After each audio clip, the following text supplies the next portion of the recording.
Have you ever looked at all of the symptoms that you're dealing with and wondered, what if they're connected somehow? Maybe you're exhausted all the time. Maybe your joints hurt. Maybe your weight won't budge no matter what you do. Or maybe you're dealing with brain fog or poor sleep, digestive issues, and you just don't feel like yourself anymore.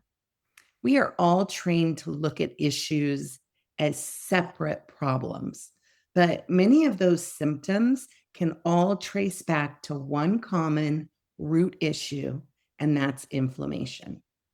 Now, before you tune out, because inflammation feels like one of those health buzzwords that everybody's talking about these days, stay with us because today we're going to explain what inflammation actually is and why so women are struggling with it, and also what you can do about it without turning your life upside down.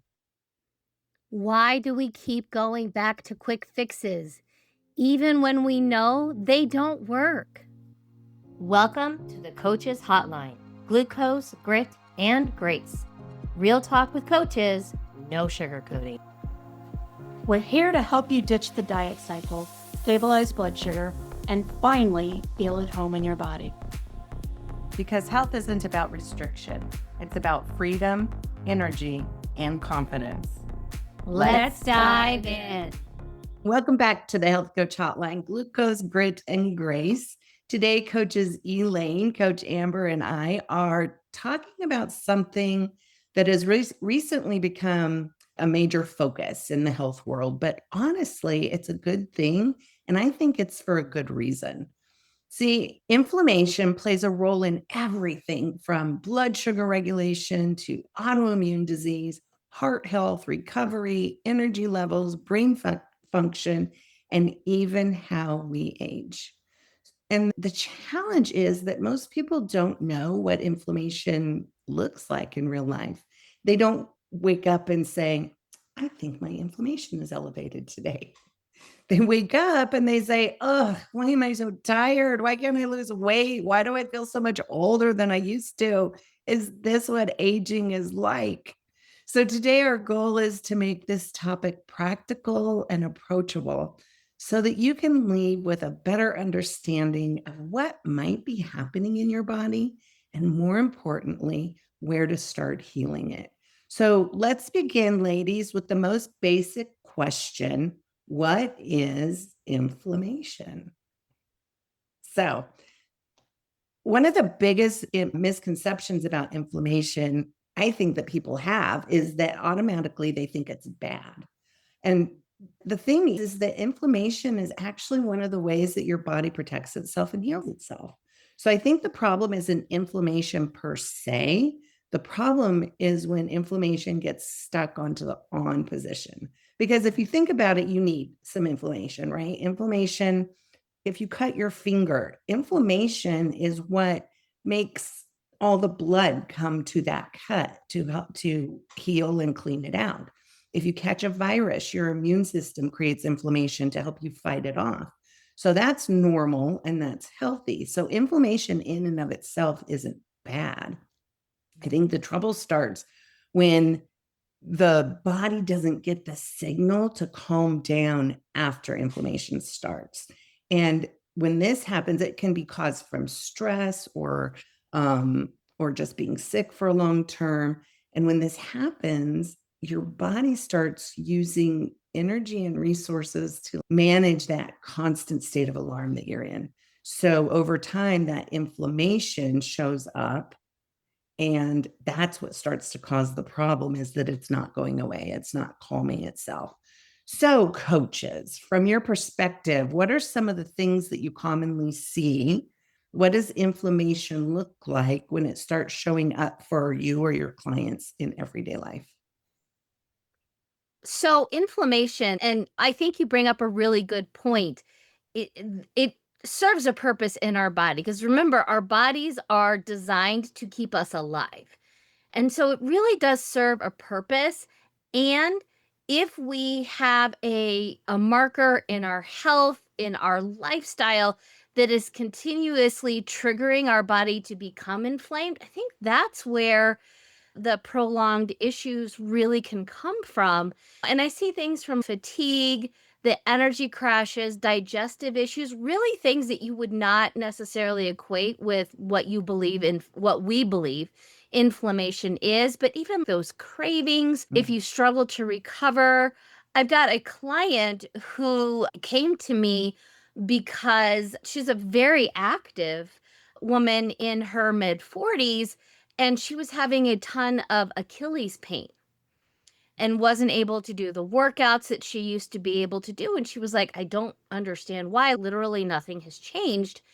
And so what we did is when she started doing the PFC3 eating, did the jump start and really cleaned things out and then slowly added things back in, she noticed that inflammation that she was facing every time she even just walked, not even worked out, because she couldn't do that anymore. She was finding that it was improving and that her recovery was also happening faster. So it didn't alleviate all of her pain, but she was recovering faster. And I think that's just a really nice case of your body healing itself and losing that inflammation. Yeah, absolutely. And I think also two examples of the same area when it comes to inflammation. And in my own life, we used to go on vacation, and this was before I found stabilizing my blood sugar and what that could do for me. And we go out and walk on the beach. And of course, you're not going to go on the beach with tennis shoes and all that other stuff. I had my flip flops on, and I was going to take them off till I could feel the sand underneath my feet. And you know what? My ankles would swell up so big, I couldn't put my flip flops on. That was not an injury. That was an inflammation that was being caused by how I ate. Now, fast forward 4 years later to today, I took a misstep off my porch. My foot immediately inflamed. That was a different type of inflammation. That was because I had an injury.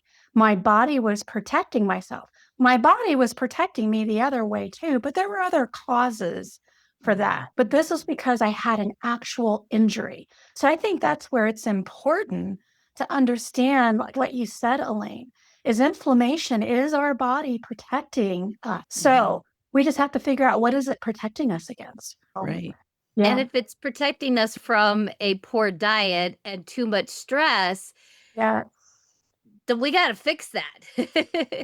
And that's something we can fix. We just have to figure 100%. out what that is. Yeah. Where if we fall like I did, like an idiot, I fell off my porch, I twisted my foot. I was in a boot. I did the whole thing, the scooter. Am I 100% healed? Not yet. But I just went to my doctor. I'm 90% healed. But I can tell you, when I'm not using the supports and stuff, my ankle is still swelling a little bit because it's like, hold on, you're only 90% healed. Okay. And we have to listen to that. And we have to listen to it when our inflammation is caused by long-term stress or things like Yes. that. So what it looks like for me is all of my joints hurt, all of my muscles hurt. Mhm. See it in my face often. It's a physical puffiness of my face and my fingers. Sometimes my feet and my legs swell. But also, it can feel like indigestion after you eat, or having reflux after you eat can sometimes be caused because there's inflammation in your body, or things like irritable bowel syndrome and these things that affect our digestive system. Yeah. Those can root causes for that can be inflammation. So it's important to take a step back and look at, this is why I love the way we teach the 6 spinning plates, right? Because Yeah. all of those things have an impact on everything in our health. The way we manage stress, the way we sleep, the way we eat, the way we supplement, the way we hydrate ourselves, and the way we move. That all, you can take a step back and look at all those things and analyze where maybe things are not working as well, so that you can focus on that plate, right? Yeah. And I found this quote out there when I was looking at some things, and it says that most of us think of inflammation as dramatic.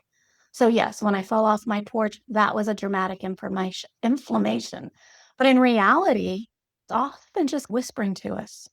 Right. So, before it starts screaming, and that's where we have to listen to our bodies. And Yeah. that's so important. And a lot of times we may feel it, but we don't listen to it. Truly, because we think we've been told it's just aging. It's just what happens Yes, when your body ages, right? absolutely. I often tell clients that inflammation is often the result of a perfect storm when you have multiple things happening at the same time. So, a stressful day won't cause ongoing inflammation. But if you're stressed and you're not getting sleep and you're not eating well, or eating more processed foods, or eating more fat than your body can digest, or any of these things, having your blood sugar go up and down all day, individually, those things may not have such a big effect on your body and inflammation. But together, it's all a huge deal, right? Because it's more than your body can handle at the same time. And when all of this is happening at the same time and constantly, like day after day, that's not acute stress anymore. It's long-term stress. And so your body is getting the message that something is terribly wrong, right? So one of the biggest drivers that we talk about on this podcast is blood sugar, right? And its stability or instability. Because when our blood sugar isn't stable, when it's dysregulated, it causes so much stress inside the body, whether we realize that or not. And that's often, Coach Amber, you said with your clients, that's often what we do. The first thing is balance the blood sugar, get the inflammatory foods out so that the body can start to heal itself. So let's talk about this. What does this look like? You're right. The reason that we do start with food is that it's really our anchor. It's something that we do every single day, several times a day. And it is the one thing that can really set a solid foundation. If your blood sugar is constantly spiking and you're having that insulin response, your body is freaking out. And then you've got that glucose roller coaster with your metabolic stress. All of those things are happening inside your body. You're not necessarily noticing them, but that chronic stress, the chronic glucose roller coaster can also help initiate that inflammation. And what we also know is that while we do start with nutrition, that is the foundation, there are 5 other areas that we know if they are not looked at will affect all 6 areas. And so we do look at chronic stress. We look at sleep and movement and supplementation for a reason, because those are all components that when like you said, when they're all a little bit off, we do have that perfect storm. And that is where that chronic inflammation comes from, where again, it's not an injury and it's a logical response for our body to protect ourselves. But our body is going into crisis mode and saying, oh my God, we're stressed. Our insulin's all over the place. Our glucose is all over the place. And I don't know what to do. So I'm going to shut down and protect the entire system. And that's Right. where we have that huge inflammation. Yeah. And also, if you think about sleep, what sleep does, we've done an episode on sleep. What your body does when you're sleeping is it cleans you out. It cleans out the cells that have died, and it rearranges everything and kind of stacks everything up the way it's like we used to have to defrag our computers to get Yes. rid of the things that were broken and make it all work right. Yeah. That's kind of what your sleep does. And if your sleep's off, then your body can't get rid of the things that are causing inflammation. So that's a really good example, Amber. Elaine, Yeah, and I think also talking about the sleep, it's probably the most overlooked inflammation trigger. It is so important that we get that sleep, because when our sleep suffers, as we've talked about this, your cortisol rises, your recovery time drops. It takes a lot longer to recover. Your hunger hormones will shift, so you feel like you're craving all this stuff, and your blood sugar is harder to regulate. So sleep is when your body repairs itself, and it's so important to make sure we're getting that sleep. So important. I Absolutely. agree. So, and Yeah. also, but under eating and overeating, that also causes stress on our body, right? Yep. When we overeat, we cause our body to stress out by having too much information and food and everything to digest. When we don't eat enough, we cause our body to stress out because it's like, where am I going to get energy? And the way I explain it to my clients is when your body has to work hard 24/7 to keep your blood sugar balanced, because it needs to keep it balanced, right? And so that's how we have to live. And so when we're doing the things that keep it out of balance, spiking and crashing its only focus is trying to balance our blood sugar. That is the basis of our life. And when it has to focus on that 24/7, it can't do anything else because it's keeping us alive. And so that's why our body sends inflammation signals to protect it from everything else that's going on, because our body is just trying to keep our basic fuel system working so that our brains and our cells and our organs and our blood can do what it's supposed to do. Yeah, it is so fascinating. And on that under eating part, how many times are we told that in order to feel better or to look better, whatever our goal was, that we needed to eat less? And that was the whole thing. It was about deprivation. And then if I Right. want to feel better, eating less is the way for me to feel better. Less But is what we more. found, exactly. If we chronically undereat, though, like you just mentioned, it stresses our body. Skipping meals, eating tiny portions. Oh, I'll eat one potato chip or, or one whatever. It's okay. Avoiding carbs completely. How many of us were, I shouldn't be eating carbs? That was me. Yeah. And then how we all hear this, trying to be good. Be Mhm. good. I'll be good. Exactly, exactly. And when we do that, you are stressing those hormones. You're going to be slower. You're going to have those cravings and increase that fatigue and stuff. And I think one of the things that I'm seeing a lot of people in my age group is this caregiver stress. Oh my gosh, yes. Yeah, many of us as women or men, we're caring for aging parents. We're helping out with the grandkids. We're supporting our spouses. We're helping adult children. And often it's all happening at one time. Our body goes into that overload.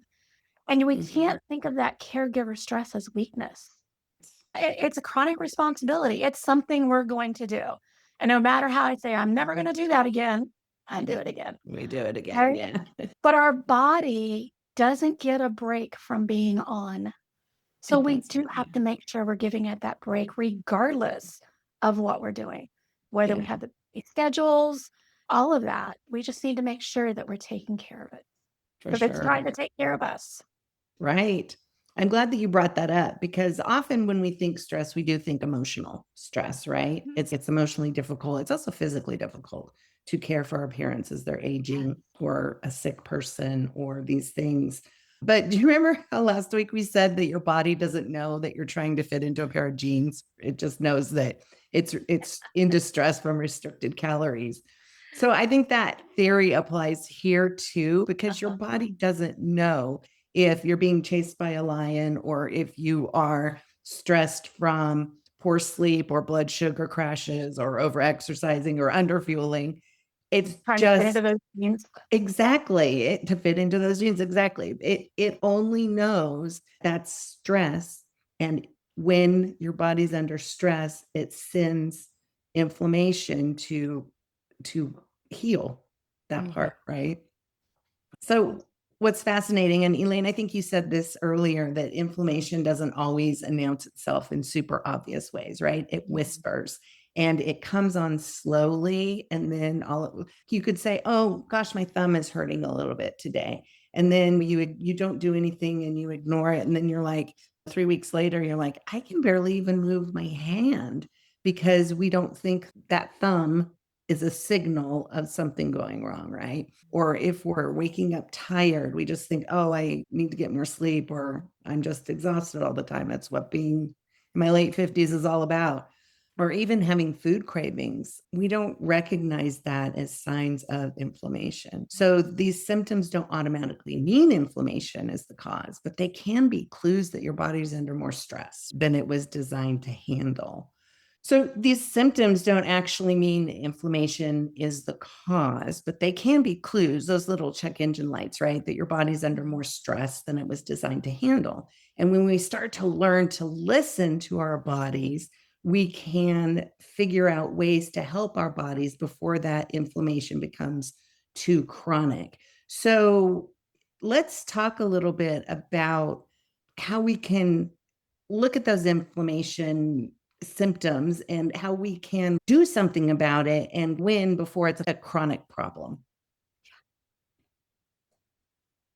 Part of it is because you can impact how your body feels fairly quickly. Now, you're not going to be 100% like you're 25. Not that I want to be 25 again, but exactly. But you also have to look at what are those small wins? What is it Right. that I can do now? What got better from what I did before?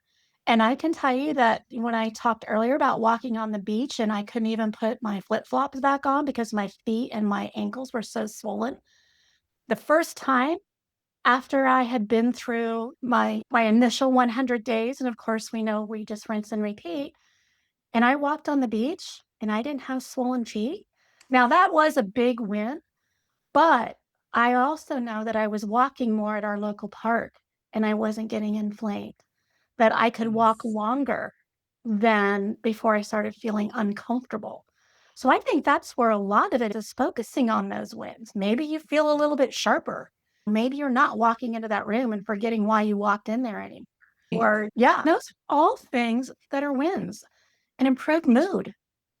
I Yeah. know that was part of it for me, or improved sleep. We've already focused a lot on sleep. But when you're not getting up 5 times in a night and you only got up 4, that's a win. I love that because often we talk about what's wrong all the time Yeah. and we focus on what's wrong or what I'm not doing well. And I think when you flip that and you start thinking about what have I done well, not only will you start to find the things that help you, but you'll start giving yourself momentum. You won't feel like everything's wrong when you can start seeing one or two things right. And then you're like, okay, what else can I make right? And it really Yeah. does flip around that mindset and that perspective that you can heal instead of, oh, this is just how life is going to be. And there's something called the reticular activating system, Oh, and she's it's getting in scientific on us. I know, Yes. I'm sorry, I know those are really big words. I'm gonna have And to look that one up. here's what I mean by that.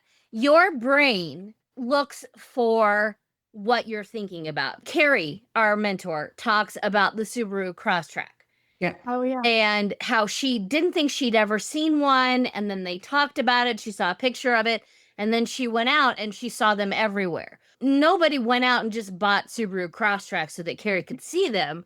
But because her mind was aware of it, it started looking for the evidence of what she was thinking about, which is a great thing and a really bad thing. And here's what I mean by that. If you think, oh my gosh, I am always sick, my joints are always sore, your brain is going to look for proof that Yeah. you are Reinforcement. getting sick, you are getting old, and you are sore. But when Yeah. you start looking for those wins and make that more of a habit, your brain will start going, hey, that was a win. That was a win. And we just don't naturally, it's something we have to be very intentional. I don't know why we as human beings default to the crud, but Yeah. we do. Yeah. And when we are more intentional about finding those wins, our brains will start looking for more wins. And there's a lot of Right. power in that. That's a really good analogy. So true. Yeah. I So mean, powerful. it is so powerful. And a lot of times when we get into that negative vibe, we stay in there Oh, and yeah. it's hard to Right. come out of it. And sometimes we can just take that one small step Yep. to look at the wins or look at the positive. And then it's not about the weight. So to me, I can tell you, we talk about having the freedom. A lot of my freedom has come more around I'm healthier now. I just Mhm. went to the doctor, had all these blood tests, the annual, or for me, it's semi-annual. When you hit 65, you get more of those tests. Everything was in normal range. There was not one of my stats that was outside of the normal range. That's And amazing. how good that felt. Yeah. And it was, and my weight was down. That's the only time I weigh myself is when I go to the doctor. I don't weigh myself, they weigh me. And my weight was actually down from 6 months earlier. I was like, cool. But I don't let that impact me. When I got those blood test results, it was like, Wow, look at this. Had I looked at those and I could compare them back to 4 years ago, not that we wanna get into that comparison trap, but I was like, "Look where I was when I had abnormal cholesterol, when I was not diabetic, but I was pre-diabetic. My sugar levels were high. Like I said, my everything, almost everything, not quite, but almost everything was above normal or not in that normal range. That feels good. And it also reinforces that what I'm doing is the right thing in order to keep those wins coming. Elaine, I was just looking at you while you're saying this, and you're just glowing and you're smiling and you're standing up straight. And it reminded me of something. Have you ever heard of that study where they had these plants and there's plants in one room, and people would come in and like yell at the plant and say horrible things to the plant, horrible things about the plant, tell it was ugly, that it was a failure, and it started to droop. All the other things are the same. The soil's the same, the fertilizer's the same, the water's the same. It's all the same. But those words made the plants droop. And then in the other room, there were plants, and they would go in and they would talk to the plant about how beautiful it was and how fast it was growing and how it was so pretty with its buds and new leaves. And it would do more of that. And as you were talking and I saw you glowing about these positive reports you got from the doctor, and I was thinking about that. As we're talking about inflammation, positive language can help us heal from that. Yeah. Whereas negative language to ourselves, and this isn't something that I was thinking about before we started talking about this right now, but that negative language to ourselves can cause more inflammation and everything in our bodies, right? Because we're causing stress by talking poorly to ourselves and telling ourselves that we're ugly or that we're not enough or that we're not good enough or not this or not that. That causes stress, and stress causes inflammation. Yeah, absolutely. That was a mic drop moment for me. I don't know. I didn't know that's where this was going today. But I'm so glad that it did, because we talk about how you talk to yourself, Yep. and just digestive issues could be inflammation. How you talk to yourself can also cause that. We are so multifaceted in who we are as humans, and there's so many different factors to health that don't boil down to a number on a scale. Very, to be very honest. And there's so many markers, and when we are really being aware of all of those things, including the speech that we use with ourselves, so powerful. So I'm so glad that you brought that up. Yeah. Yeah, definitely is. For sure. So I think that a lot of us get stuck because we don't realize what's causing inflammation or what's not helping us heal. And then somebody will hear something like this and they'll think, oh, okay, maybe I'm inflamed. And then they immediately start looking for a magic solution, right? A quick fix, a perfect supplement, a perfect protocol, the perfect answer. And while some of those things can be helpful, I think usually the biggest wins can come from getting the fundamentals right, which is what we're talking about, right?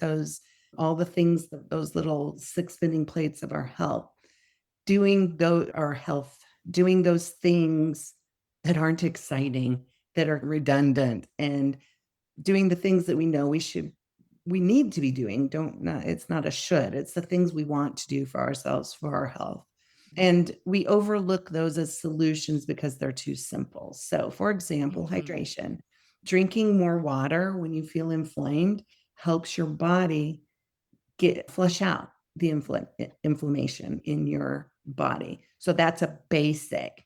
So let's talk about some of those basics that we know we should be doing that seem little and not exciting, but can really make a big impact in our overall health when it comes to inflammation and reducing it. The thing that makes me think of is, now I'm not a Patriots fan, so let me put that out there right now. But Tom Brady is an amazing quarterback and athlete. That's undeniable. He is called the GOAT for a reason. But he was being interviewed one day, and they were like, what's it like being a goat? And I'm completely paraphrasing. So if I slaughter this, whoever knows better, I apologize. But it's boring. What do you mean by that? It doesn't sound like it would be boring. It sounds like you'd have an amazing life. He's because I choose to eat the same things. I have the same workout routine. But what he is saying is that all of these things, these components, the food, the movement, the strength training that he knows are going to help him perform at his optimal, those aren't flashy. But it's a routine. I do this every day to serve my body so that I can be the very best. And so that idea of, yeah, they're not flashy. But it's routine, it's consistency. If he only ate a good meal one day a week or worked out one day a week, he would not be the athlete that he came to be. Good point. And I think we can take a page out of that and say, yes, there are always going to be one offs. But if you're looking for the perfect supplement or the perfect protocol, perfect usually means they focus on one thing. And it doesn't take the holistic view. And we've talked this whole conversation in most of our episodes about how health is very holistic. And when you look at it from a holistic consistency perspective, just doing that 1%, it sounds boring. It doesn't sound flashy. It's not the lose 20 pounds by Friday, but it is the one thing that anchors your body in, yes, I'm moving towards health. Those. And I think that's where that mind shift, I think that I think a lot of us are missing that. And I think that's why we do the work that we do, is so that we can help people get to a more holistic view of how worthy they are and how their health and their body is worth fighting for, but I'm going to be consistent. I'm going to show up for myself. I'm going to do it 1% at a time, which is the grit. And I'm also going to give myself grace because perfection isn't a thing. It's not. It's boring. Perfection, just like you said, perfection's boring, right? Yeah. But I think you bring up a good point, Amber, because one thing that we have to remember is that while one, or I'm going to call it healthy meal, what you might call healthy because that's what the site said, it's a step in the right direction, but it's not going to heal you for a lifetime. Just like one meal that may not be what you thought it was going to be, it's not going to completely throw you off base. No. And I think what happens is we've talked multiple times about we have to let our body has to learn to trust us again. It has to learn that we're going to be consistent. And I think that's one thing we don't want to necessarily think of perfection as being as so we have to be consistent as. Consistency is about having our body understand that most of the time I'm getting food every 3 to 4 hours, and I know I can pretty much depend on that. And so I really feel like that consistency, it's a small thing. It's something that says, I'm going to have water when I get up first thing in the morning. Or maybe I'm going to make sure that I have my breakfast and it's going to be balanced with a protein, a fat, and a carb. Starting with one meal, making it consistent, and then moving on. I think it's not flashy. It's not going to make the headlines of the Women's World. I don't even know if that magazine's out there anymore or whatever magazines are out there anymore. But that's what we need to do to get our bodies healthy and to make sure that we're listening to our bodies. I guess that's maybe number two. Number one, being consistent. Number two, listening to what our body's saying.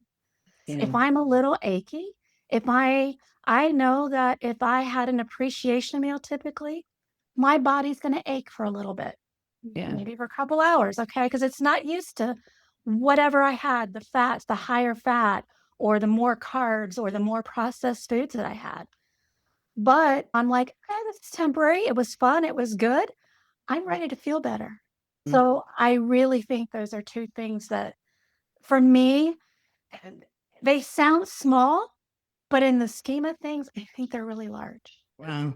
So I think to sum it up, I think what we're saying is If inflammation is fueled by lots of small inputs of unhealthy things in our lives, then the good news is that we can begin calming that inflammation through small inputs of healthier habits, right? Ah, So you don't really need a complete life overhaul. You need a few high impact practices that you can do consistently. So I have a list of 5 here. Let's walk through these 5 biggest bang for your buck kind of things we can do to help calm our inflammation. And the first one, obviously, we're going to talk about it because it's in our title, is blood sugar stability. We want to eat our proteins, fats, and carbs every 3 to 4 hours. And those balanced meals gives our body consistent fuel.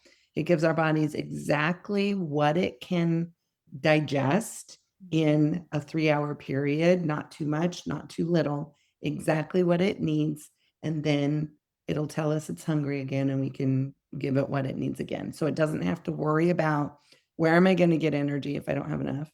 Or where am I going to store all this stuff if I get too much? So focusing on protein, eating your PSC3s is probably, in my mind, the number one thing that you can do to help calm inflammation. And I think once you even start doing that, you're going to see your sleep get better. So number Yeah. 2 is sleep. Yeah. There's different things. Sleep has to deal with your recovery, your hormones, and how you repair. While you sleep, your muscles are recovering. Your brain is clearing out the waste products that it has inside of it. Your Mhm. nervous system calms down, and your energy stores are replenished while we're asleep. When we cut our sleep, we're having ourselves giving our body less time to be able to do those things. So imagine you're trying to remodel your house. I'm talking major remodel, but people are still living there. So you're going to have to work around those things. You may not be able to work as long, but that's what we're asking our body to do when we don't get enough sleep. So we really need to make sure we're getting that so that we can make sure we're properly letting our brain refresh and remodel. It also impacts our hormones. When the hormones influence our hunger, our cravings, our blood sugar, our stress, our energy. Again, poor sleep has a domino effect. If you're not sleeping well, you're going to have more cravings. You're going to have less energy. You're going to have more stress. And guess what? More inflammation. There you go. Yeah. So a lot of blame on willpower is actually sleep deprivation. And then while we're sleeping, we're repairing. Again, we're trying to do those maintenance. Think of it as your overnight cleaning crew is in there doing what it needs to do so that your body's ready for the next day. And the crew can't do the job if it's always if the building never closes. Give our building time to have some of that downtime so that the cleaning crews can come in and do what they need to do. yeah. And so number 3 is movement. And reframing that not as punishment, not as, oh, I had a donut, so now I've got to go spend an Walk hour it on the off. Yeah. treadmill. That's not a thing. That is punishment, but movement really being medicine. When you walk 7 to 10,000 steps a day, you are increasing your capacity for longevity. When you strength train, you don't turn into Arnold Schwarzenegger. No, but what you do is you increase your flexibility, you increase your bone strength, you increase your metabolism. And so, just overall, that movement, all of those components are the medicine to help your body heal and stay as strong as it possibly can. I love that. I love that reframe on it.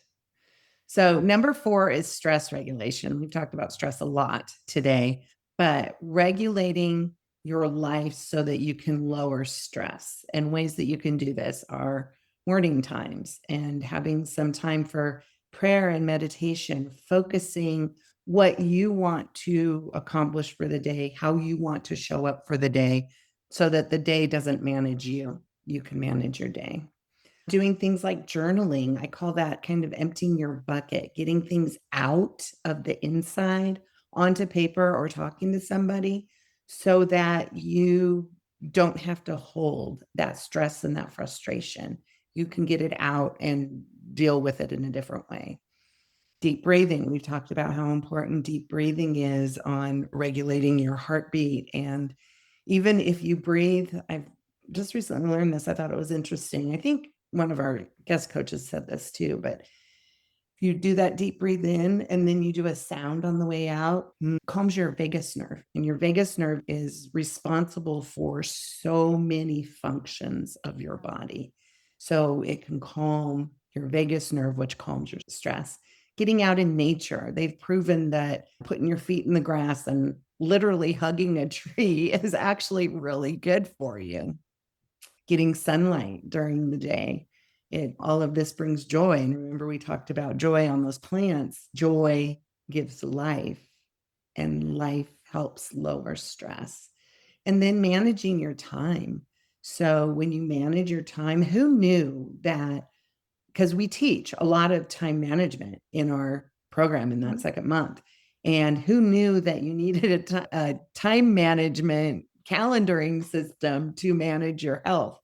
But it works, right? Because when you don't overload yourself or when you don't let everybody else's agenda affect your agenda, and when you know that you don't need to do 500 things in a day, you can do 3 meaningful things in a day and make a lot more progress and have margin in your life, you lower your stress. And lowered stress helps your body get rid of inflammation. Yes, absolutely. So much stuff there. I'm going to go on to number 5, or else we could be Okay. here all day on all of these. The number 5 is anti-inflammatory foods. So a lot of times people are going to say, what to eliminate in order to not have inflammation? But instead of talking about what we need to eliminate, let's talk about what we can include. We're not asking you to make big changes. We told you small changes are what gets us to us feeling better. And by adding some of these foods, we're not saying, I know a lot of times when I'll talk to people, they're like, you're not saying everything has to be organic. No, it doesn't. Maybe organic's not available. But you know what? If you can add some of these foods, and I will say most of them are fruits and vegetables mainly, it will help with your inflammation. You've heard about that rainbow plate. You want to have a colorful plate. So some of the things that you can add to your plate in order to help with inflammation are vegetable. The vegetables are, you have the dark leafy greens. That might be your spinach or your kale, your Swiss chard, collard greens, or arugula. I know I'll put spinach in my shakes. And yes, it turns it green, but you know what? I can't taste the spinach. But if you put blueberries in there too, which is also a great, berries are good for inflammation. You've got the strawberries in there. I'm sorry, you've got the spinach in there. You've got the blueberries. And then you can get more of a purple shake if the green just really turns you off. So think about those things. Those dark leafy greens are rich in antioxidants. They have vitamin K. They have magnesium. And they also have components that will help to fight that oxidative stress. Some of the other vegetables, and I think these are easier for me to eat. Do eat them more if I do get spinach because I love kale. I know a lot of people don't, but I love kale. But the cruciferous vegetables, so think of those as your broccoli, your cauliflower, Brussels sprouts, cabbage, bok choy. These support the body's natural detoxification pathways. So it helps you detox your body. And then we're going to go into the colorful vegetables. So these might be some of the ones you might think of more. They're brighter with color. They're more protective. They have more protective plant components. And they tend to be like your green, and it can be green. Eat green peppers if that's what you want. That's perfect. But also don't forget about the red ones and the yellow ones and the orange bell peppers. Also carrots, the pretty orange of carrots. Sweet potatoes. Those are also a great vegetable for you. Butternut squash. And who only has pumpkin in the fall? Do you ever eat pumpkin in the summer? So think about that. Those are also things that are packed with carotenoids and antioxidants for your body. The other thing is garlic, onions, and shallots. Those are very good for you when it comes to anti-inflammatory. They contain sulfur components that also help support your immune system. So those are really great choices. Other great choices are asparagus, green beans, and I love zucchini, mushrooms, beets, and celery. Now, a lot of times people are like, I don't eat vegetables. I don't like vegetables. So again, just have one. Just have one in a day. Okay. We're not asking you to eat a plate full of vegetables. Have a couple slices of a bell pepper.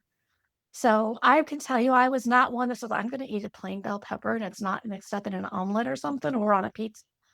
But I can tell you that I do eating my pepper slices now. So they're a great snack. You develop a taste, I think. Yeah, you do. You absolutely do. So again, we already talked about berries, blueberries, strawberries, raspberries, blackberries, those darker berries. Not only are those berries low on the glycemic index, they're also great for you when it comes to your anti-inflammatory. And if you are inflamed, eating those things will help. And then we can get into omega-3s. So salmon, sardines, trout, walnuts, chia seeds, flax seeds. Those are also good sources. Think of omega-3s as helping your body stay balanced rather than constantly revved up. So it'll help you to calm your body. And then it's also important to get fiber. Fiber is very important for inflammation. So it's also good, obviously, for your digestive health, your gut health. And many sources, which we've already talked about, a lot of those are your vegetables, fruits, beans, lentils, and oats, as well as whole grains. And then, last but not least, don't forget about those herbs and spices. All right. Those are easy things that you can add to your meals when you're cooking. Turmeric, ginger. I use ginger in something, and you guys can look this up. I did not make it, but look up Good Girl Moonshine. All right. There's no alcohol in it. It is 1 to 2 tablespoons of apple cider vinegar, a teaspoon of ginger, and then I usually you can put water in it. I might get a little bit of a flavored, like vitamin water or something like that to put in it. And I do use a few drops of monk fruit sweetener. And it is so refreshing in the summer. But look, we all know the benefits of apple cider vinegar, but we're also getting that ginger in there, which is great for inflammation. Yeah. That's a lot of info. I hope you guys had I pens and know. were writing that down. Sorry. Download the episode. I don't know. Listen to it again. Share it with your Yeah, friends. All those right. important things. So we've shared a lot of information today, but really sometimes the most powerful thing isn't about finding the perfect magic pill, right? It's what we learn personally, how we can, because every body is different. And so we all have to try new things and be in touch enough with our bodies so that we know what's working and what's not working, right? Because something that might work for me might not work as well for you, but vice versa. So that's another thing that we teach, right? Is paying attention to your body and listening to it. But also it's inspiring to hear other people's success, right? Because none of us arrived to any of this from reading a textbook. We've done a lot of research, a lot of self-application, a lot of client application. We've lived with them. We've struggled with them. We've learned some things the hard way. So before we wrap up, I would love for each of us to share one lesson that inflammation has taught us personally or trying to get rid of inflammation. So for me, the biggest lesson has been just that, realizing that there isn't a magic answer. It's not a magic pill or a wand that it's more like an onion where there's just layers and layers and I'll start to feel better. And then there's something else that I have to peel back. So as someone with Hashimoto's, I spent so many years trying to understand why I felt the way I did. And there were seasons when I was constantly looking for the next big thing that would fix everything. But like we talked about today, what I've learned most is that my body responds when I'm consistent, when I support the basics, and I'm protective of my sleep, because when I'm not only mean to people and I don't like to be that person, but I don't feel good when I don't get my sleep. sleep, paying attention to my food, what I'm taking in and what I'm not taking in. They're not flashy, but they've made the biggest difference for me than anything else. And most importantly, the biggest lesson that I've learned in these last few months talking about inflammation, because us coaches have been talking about it a lot. We've been taking some seminars on it. I've learned that my body isn't working against me, that it's responding to the signals that I'm giving, to the things that I'm giving it. And it's my job then to listen to the signals that my body is giving me. How about you, Amber? Yeah, I'd actually love to piggyback off of that in the signals category. I know that when I have more of an appreciation type meal, maybe something that has some more gluten in it or sugar. Sugar, am really impacted by. And when I do indulge in those, the next day or later on that day, if it happened in the morning, my body feels different. And really being able to be aware of that now, because and I think before I started this lifestyle, even before I became a coach, I was just used to not feeling amazing. And it was, oh, I must be getting old. The having a hard time getting out of the seat because my joints weren't ready for me to get out of the chair. And then now that I have been living this lifestyle and really trying to find everything that my body needs and listening, those indicators when things are off are just so much more evident to me. And there's a lot of power in that. I was like, oh, wait, I'm noticing and I know exactly how to fix that, which I love as well. I love that. Yeah. So I think for me, it's just remembering, especially around this topic of inflammation, is that the inflammation didn't happen because I had one bad day. And it's not going to improve because I have one perfect day, No. but it improves because I make small choices over and over again, and I repeat them over time. So maybe I have one good night's sleep, and then I have a good balanced meal, and I take a walk, and I drink a glass of water. Now, I'm not doing all of these in the same day, but I think that's what was important for me to learn. When you go on a diet, it's, oh, go out and buy all this food, go do this. Just make small choices, because while they may seem small, if you repeat those choices, those signals start coming to your body and it creates results. So your body's always listening to you. So just make sure that you're giving it the signals that support it and not just put more demands on it. Hmm. So that's a nice balance of grit and grace there. So, as we wrap up today's conversation, I want to leave you guys with one final thought. Inflammation is not something that develops overnight, and it usually doesn't resolve overnight either. But the beautiful thing is that the body is designed to heal. Every meal, every walk, every good night of sleep, every stress management practice, every single small, teeny, healthy choice is a signal that your body can trust you to give it what it needs to heal. Yep. And you can do that. If today's episode has resonated with you, don't make a list of the 10 things you need to change or the 5 things you need to implement. Choose one, write them all down, but choose one. Do the one thing that you can begin doing consistently this week. Pick one. Add a vegetable to every meal, or drink a glass of water when you get up in the morning, or take a walk after lunch during your lunch hour. Just something that you can do every day for a week and then see how you feel. That's how we coach our clients. And that's what you can do today to implement strategies to help you decrease your inflammation. Those small actions are often what makes the biggest transformations. So, thank you guys for sharing your time with us today. If you found this episode helpful, take a screenshot and share it with your friend or send them a link to it. You can hear us on all the apps and on YouTube. And don't forget to subscribe so you never miss an episode of Glucose, Grit, and Grace. Bye bye.